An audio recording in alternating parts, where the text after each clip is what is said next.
ভয় পাচ্ছি। ভয় পাচ্ছি। তুমি কে? তুমি কে?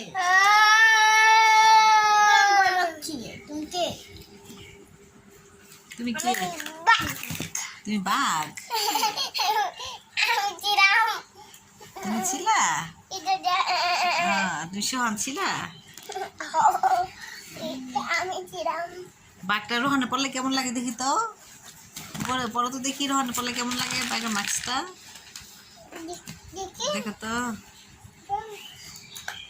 ওরে বাবা, রোহান পড়লে দেখতে আরো ভয় লাগে। রোহানকে ভয়ঙ্কর বাঘের মতো লাগতেছে। তোমাকে দেখে তো ভয় পাচ্ছি। কিন্তু ভয়ঙ্কর বাঘ। ছাড়ো ছাড়ো ছাড়ো ছাড়ো, ছেড়ে দাও। বাঘ মামা আমাদেরকে মাফ করে দাও।